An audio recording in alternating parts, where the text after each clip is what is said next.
والذين آمنوا وعملوا الصالحات وآمنوا بما نزل على محمد وهو الحق من ربهم كفر عنهم سيئاتهم وأصلح بالهم. Signs of the righteous ulama or Islamic scholars.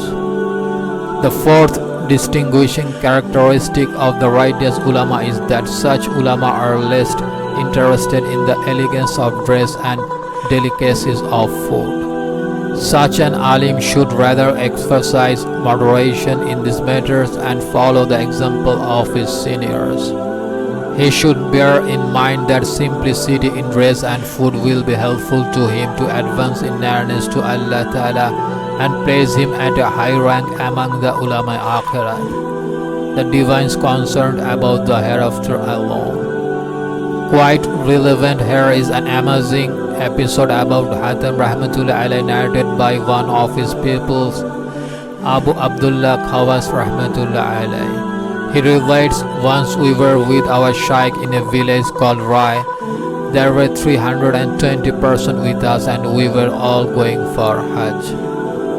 We were a Jamaat or group of Mutawakkilin and we had no provisions or any kind of equipment but had faith in Allah to look after our needs. In the village we came across an ordinary businessman who, though he looked rather a dry short person, invited the entire group to dinner and we stayed there for the night. Next morning he said to Abu Hatem Rahmatullah Alayhi that he was going to inquire after the health of an Islamic scholar who was ill and that the shaykh could accompany him if he liked. Hatem Rahmatullah Alayhi said, "Very well, I would be pleased to accompany you. It is a blessed deed to inquire after an ailing person and visiting an alim is an act of devotion." This alim was Shaykh Muhammad bin Muqatil, the Qadi or justice of that village.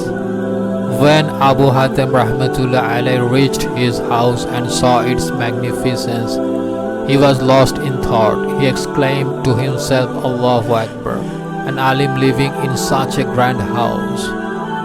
Anyhow, we requested entry and walked in. We saw that its interior was most magnificent, neat, clean and spacious, with curtains hanging all around.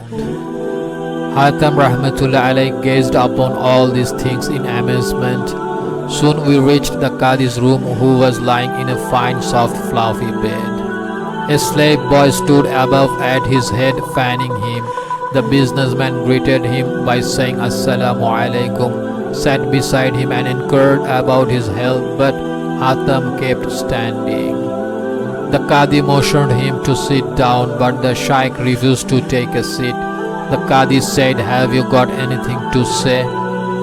The Shaykh said, "I want to ask you about a religious matter." The Qadi said, "Well, what is it?"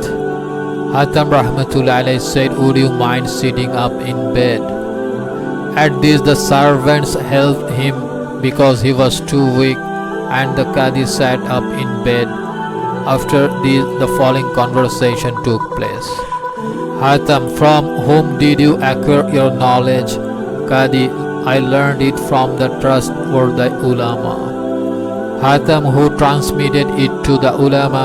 Qadi, "The Sahaba radiallahu anhum transmitted it to them." Hatem, "Who imparted it to the Sahaba?" Qadi, "Rasulullah sallallahu alaihi wasallam imparted it to them." Hatem, "Who conveyed it to Rasulullah sallallahu alaihi wasallam?" Qadi, "Jibril alayhi salam conveyed it to them." Hatem, "Who revealed it to Jibril alayhi salam?" Qadi, "Allah Ta'ala, Allah Jalla Shanuhu revealed it to him." Hatem, "Is there any indication in the entire body of knowledge revealed by Allah Ta'ala to Rasulullah sallallahu alaihi wasallam through Jibril alayhi salam and transmitted to you through the Sahaba radiallahu anhum and the trustworthy ulama to the effect that the more splendid a man's house, the more exalted he is in the sight of Allah Ta'ala?" Qadi, "There is no such indication in that knowledge." Hatem, if not, what has in that body of knowledge in this regard? Qadi, it has that in the sight of Allah Ta'ala only those are exalted to positions of honor who abstain from the worldly joys, concern themselves with the hereafter, love the humble and the poor ones, and spend for the cause of Allah, thereby treasuring up their charities with Allah Ta'ala for the hereafter. Hatem, then whose example are you following? Are you following the Sunnah of Rasulullah sallallahu alaihi wasallam? Are you imitating the Sahaba radiallahu anhum and the trustworthy ulama? Or are you following in the footsteps of Firaun and Namrud? O wicked scholars of Islam, the ignorant worldlings say when they notice men like you, if such is the plight of the ulama, we cannot be blamed for being in a similar condition. Saying this, Hatem rahmatullah alayhi went away. This severe admonition had a bad effect on the Qadi's health and he grew hoarse. It was rumored that the Shaykh had been severe with the Qadi. Someone said to Hatem rahmatullah alayhi, Tanafasi, another alim who lives in Kajwin, a city situated at a distance of 81 miles from Rai, is leading a far more luxurious life. So Hatem rahmatullah alayhi set out on a journey to Kazwin with a view to admonishing him. On reaching there, he said to Tanafasi, I am a man from a non-Arab country. I beseech you to instruct me in religion, beginning with its rudiments. That is, I would like you to demonstrate to me how wudu or ablution is performed, for wudu is the key to salah. Tanafasi agreed with great pleasure and asked someone to fetch water. He then performed wudu before the Shaykh to show him how it is performed. Hatem rahmatullah alayhi said, allow me to perform wudu before you so that I may learn it properly. At this, Tanafasi got up and the Shaykh sat in his place. He began to perform wudu and washed his hands 4 times. Tanafasi said, this is israf, extravagance. You should wash every limb thrice only. Whereupon Hatem said, Subhan Allahil Azim, Allah the Most High is beyond all imperfections. It is extravagant of me to use a little extra water for wudu, but is it not extravagant of you to make use of all these accessories and accoutrements that you possess? Then of course Tanafasi realized that Hatem rahmatullah alayhi had not come to learn but to admonish him. After this, Hatem rahmatullah alayhi went to Baghdad. When Imam Ahmad bin Hanbal rahmatullah alayhi learned about him and his affairs, he came to see the Shaykh. The Imam asked him, how can one be saved from the taint of the world? Hatem rahmatullah alayhi replied, you cannot protect yourself from the evil influence of the world unless you possess 4 qualities. 1. You should forgive the people who behave towards you rudely or stupidly. 2. You should not behave towards them in the same manner. 3. You should spend on others whatever you have. 4. You should not feel greedy for what other people possess. Later, when Hatem rahmatullah alayhi reached Medina Munawwara and people heard of him, they came to see him and gathered around him. He said, which city is this? People said, it is the city of Rasulullah sallallahu alaihi wasallam. Hatem said, which is the palace of Rasulullah? I would like to pray 2 rakats in his palace. They said that Rasulullah sallallahu alaihi wasallam had not lived in a palace but in a humble low-roofed house. Hatem rahmatullah alayhi said, show me then the palaces of the Sahaba radiallahu anhum. The people said the Sahaba radiallahu anhum also had no palaces to live in. They lived in small houses with low roofs a little above the ground. Hatem said, then this must be the city of Firaun. The remark gave offense to the people who seized the Shaykh and presented him before the Amir or governor of Medina. for they thought he was guilty of sacrilege in calling Medina Munawwara the city of Firaun.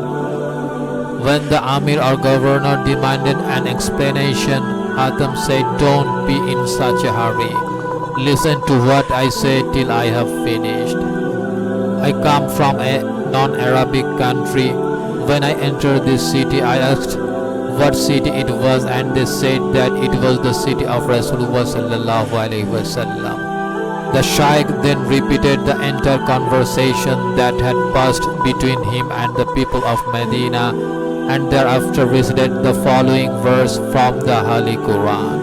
لَقَدْ كَانَ لَكُمْ فِي رَسُولِ اللَّهِ أُسْوَةٌ حَسَنَةٌ لِمَنْ كَانَ يَرْجُو اللَّهَ وَالْيَوْمَ الْآخِرَ وَذَكَرَ اللَّهَ كَثِيرًا.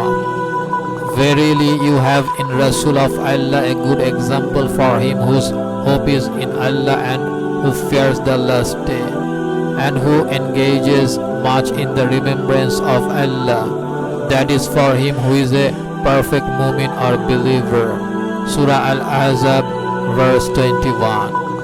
The verse means that in all circumstances one should follow the example of Rasulullah sallallahu alaihi wasallam. Afterward, he said, Allah Ta'ala commands us to follow in the footsteps of Rasulullah sallallahu alaihi wasallam. Now tell me whether you are following the sunnah of Rasulullah sallallahu alaihi wasallam or the ways for Firaun. At this the people released him. In this connection, it is worthy of note that it is not forbidden to enjoy things that are mubah, means permissible, according to Sharia, nor it is unlawful to have an abundance of such things in one's possession. However, the affluence of such luxuries creates a strong liking for them to such an extent that it becomes difficult to do without them. Consequently, one has to busy himself in providing these things for oneself and in increasing one's means of income. And whosoever devotes himself to increase his wealth often adopts a compromising attitude towards his religion. What is or such people often commit sinful deeds.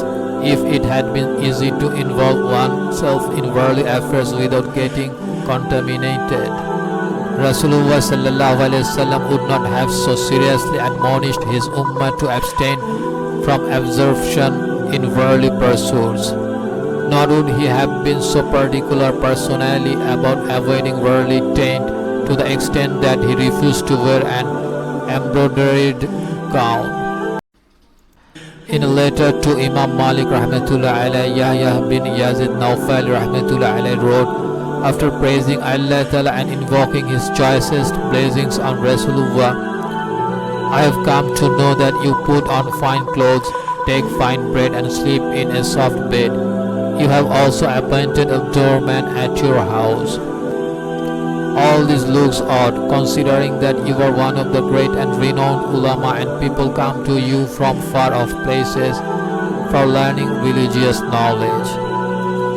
You are our imam and preceptor and people follow your example. I suggest that you should be very cautious in these matters. I am submitting these lines merely as a sign of my sincerest regards for you, and no one except Allah Ta'ala knows about this letter. The end. Assalamu alaikum. In reply to this letter, Imam Malik rahmatullah alayhi wrote, I received your letter which contained much advice and admonition for me, besides being a sign of your kindest regard for me. May Allah bless you with pity and righteousness. May Allah grant you best rewards for this advice. May Allah grant me tawfiq, divine aid to act upon your advice. Indeed, nobody can perform good deeds or protect himself against bad deeds without help and favor from Allah Ta'ala. What you have heard of me is true. I am in the habit of using all these things. May Allah grant me forgiveness. However, all these things are allowable under Sharia Islamic law. Allah Ta'ala says, Kul man harrama zinata Allahi allati akhraja li ibadihi wat tayyibati min ar-rizqi. Say, who has forbidden the adornments of Allah, clothes, etc., which he has brought forth for his servants, and the good and pure things, food and drinks, that he has provided for sustenance. Surah Al-Araf, verse 32. I am fully aware that notwithstanding their permissibility, it is far better not to make use of these adornments. I should hope that in future you would be kind enough to write to me from time to time. I shall also continue to write letters to you. With regards, Assalamu alaikum. Imam Malik rahmatullah alayhi has made a very subtle point. He has given a legal opinion about the religious permissibility for the use of good things of life, and at the same time admitted that it is better to abstain from them. The fifth distinguishing trait of the ulama who are concerned about the hereafter is that they keep away from the company of the princes, lords, and rulers, and do not associate with them unless it becomes unavoidable. The ulama should rather avoid their company even if the princes come to visit them of themselves, for their companionship may involve seeking their pleasure and winning their goodwill. Besides, the princes often indulge in cruelty, injustice, and other sinful deeds, and it is incumbent upon an alim to forbid them to do evil deeds, to expose their injustice or cruelty, and to admonish them against transgressing the commandments of Allah Ta'ala. Observing reticence in such matters instead of voicing one's disapproval amounts to compromising one's religion. Furthermore, if one is obliged to praise the princes and lords with a view to winning their favors, it amounts to telling lies. And if one feels greedy and inwardly inclined towards what they possess of material wealth, it is covetousness forbidden by law or Sharia. In short, associating with the princes leads on to many forms of evil practices. Rasulullah sallallahu alaihi wasallam said that whosoever lives in the jungle becomes hard-hearted, one who is found on hunting becomes neglectful of everything else, and one who visits the kings frequently falls into temptations. Huzaifa radiallahu anhu said, "Beware of the seeds of temptation."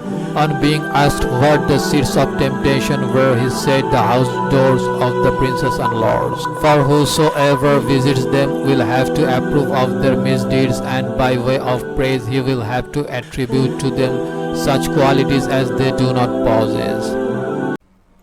Rasulullah sallallahu alaihi wasallam once said that the worst among the ulama are those who visit the princes and lords, and the best among the rulers are those who visit the ulama. Samnun rahmatullah alayhi, one of the companions of Sirri Sakti rahmatullah alayhi, narrates that if you hear about an alim as being enamored of the world, consider him at fault in his religion. I experienced it myself. Whenever I went to see the king and on coming back looked within my heart, I found the ill effects of the visit affecting my soul. In spite of the fact that I talk to the kings with severity, contradict their views sternly, and do not partake of anything that belongs to them, to the extent that I abstain from even drinking plain water so long as I am with the king. Our worldly minded ulama are worse than the divines of Bani Israel, for they go to the rulers and tell them how to evade the law, means Sharia, and thereby seek to win their favors. If the ulama were to tell the rulers about their responsibilities in plain verse, they would never like them to visit their courts frequently, but their truthfulness will be a means of eternal salvation in the sight of Allah Ta'ala. Indeed, the ulama's visits to the prince's courts expose them to temptations and help the shaitan in leading them astray. Especially those who can speak eloquently fall an easy prey to the evil prompting of shaitan, who whispers into their ears.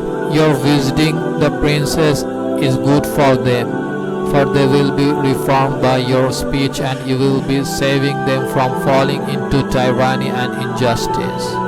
and it will also be helpful for preserving the Sharia of Islam. Institutions like Salat, Jihad, etc., which serve as symbols of religion.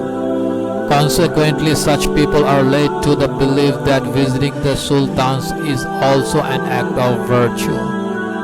Though the fact is that if one visits them, one will have to compromise one's religion and one will become obliged to praise them, which is fatal to one's religion.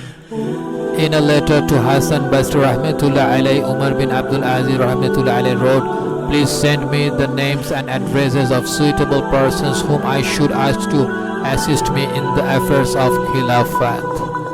Hassan Basri Rahmatullah alayhi replied, "Pious people will not come to you and you will not select the worldly people."